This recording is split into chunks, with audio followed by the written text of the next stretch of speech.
Қайырлы күн, құрметті білім алушылар. Бүгін біз сіздермен студенттік өзіндік жұмысы екінші бөлімді қарастыратын боламыз.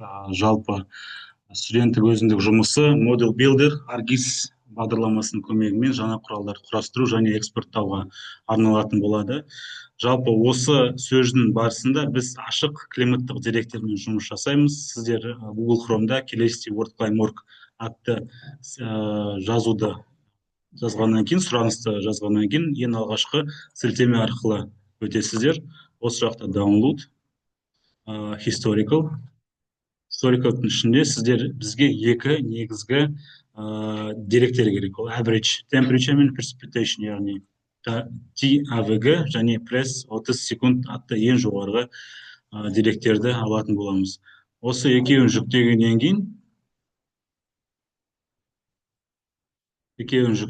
кейін бізде екі zip форматындағы 4 гигабайт және де өзіндік күштер көрсетіледі. Мысалы, осыны жүктегеннен кейін біз оны жаңа папкаға архивтан шығаруымыз керек. Яғни архив бізде көріп отырғандарыңыздай zip форматында TAVG-ны ашатын болсақ, осы жақта біз осыны көшіріп, өзіміздің қажет папкаға, яғни растрдың ішіне климат атты папка ашатын боламыз. Осы климаттың ішіне біз өзіміздің растрлық деректерімізді қосамыз. Енді ArcMap бағдарламасын ашып, осы деректерді біз жұмыс аймағына импорттауымыз қажет. Импорттағаннан кейін, мысалы, растырға кіреміз, растр климат. Сіздер ең алғашқы ашқан кезде бұл деректердің импортталу ұзақ уақытты алуы мүмкін. Яғни ол пирамидальный слои құрастырыла және басқа да бірқатар деректер орындалғаннан кейін сіздер соны ескерулеріңіз қажет. Енді келесі импортталатын нысан ол біздің зерттеу аймағымыз, яғни ол Түркістан облысының шейп-файлы. Бізде шейп-файл сәтті аяқталды. Енді студенттің өзіндік жұмысының тақырыбына сәйкес Model Builder құралын қолданамыз. Model Builder құралы стандарт құралдар жиынтығының ішінде ең төменгі бөлігінде ең соңғы құралдар жиынтығы ретінде көрініс табады. Model Builder'ді басатын болсақ, осы жақта сіздер бірнеше құралдарды қарастыруларыңыз қажет. Яғни Model Builder'мен жұмыс істеместен бұрын біз жалпы негізгі талдаманың анализін алгоритм құрастыруымыз керек. Мысалы, көріп отырғандарыңыздай, бізде осы сабақ талабына сәйкес, мысалы, 5 негізгі алгоритмді орындауымыз қажет. Ол біріншісі WordClimate деректерін жүктеу, біз жүктедік. Екіншісі орташа жылдық ауа температурасын есептеу, және яғни көріп отырғандарыңыздай WordClimate-ның әрбір архивында 12 растрлық түсіріс көрініс табады. 12 растрлық түсіріс көрініс тапқандықтан, яғни әрбір айдың өзіндік деректер екендігі анықталады. Яғни осы жақта біз орташа жылдық ауа температурасын есептеу үшін 12 растрды бір-біріне қосып, 12-ге бөлеміз, және арифметикалық ортасын табамыз. Үшінші, бізде Түркістан облысының векторлық файлы бойынша кесу, клип операциясын орындаймыз.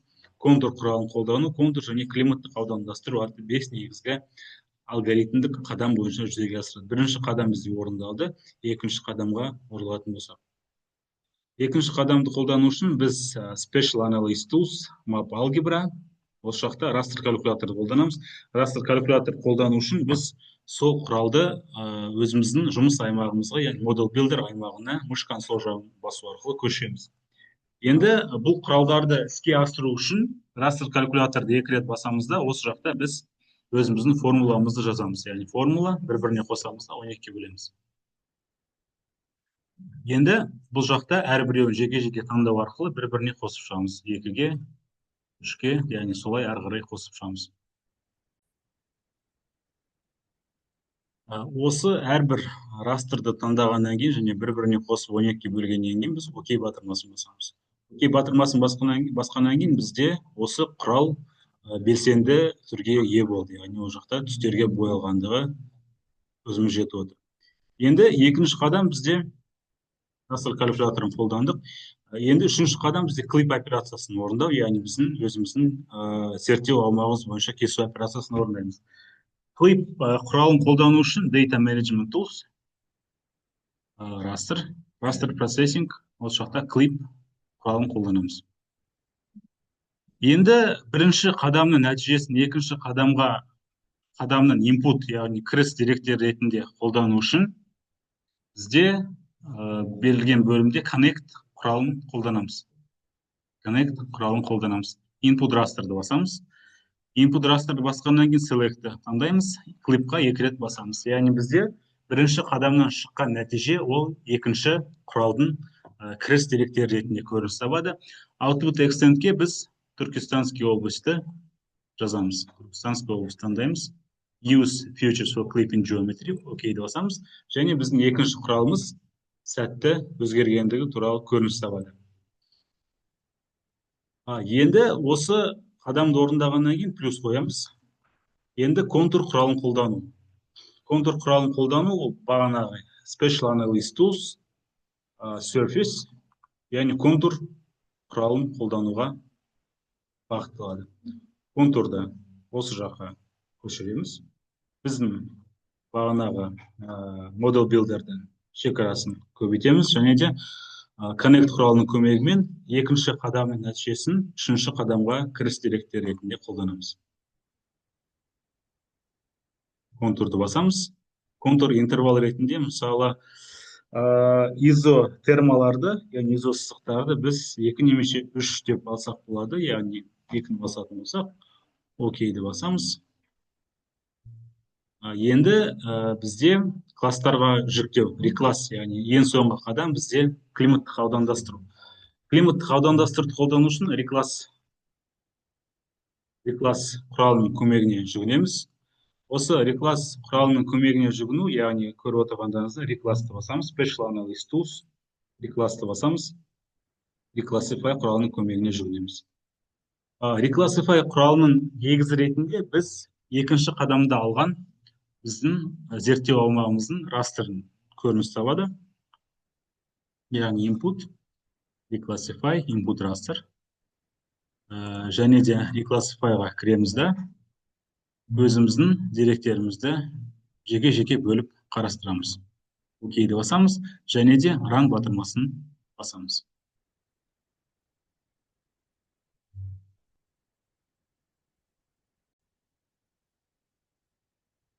Егер де сіздердің құралдарыңыз осындай қателікке тап болатын болса, close батырмасын басып, қайтадан run батырмасын басамыз.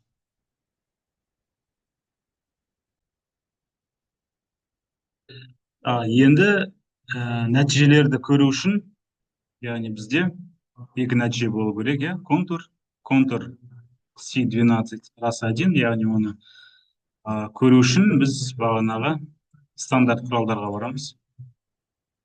Add data-ны басамыз.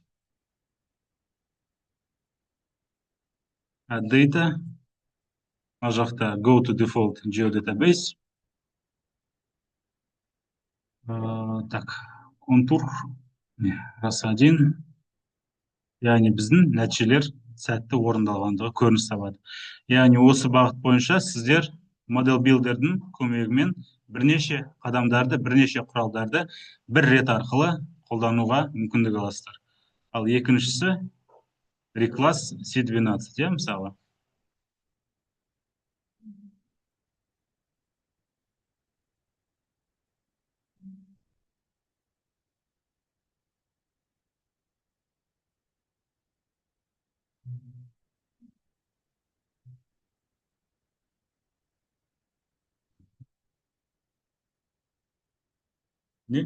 Кесілген операция дұрыс орындалды, сол бойынша.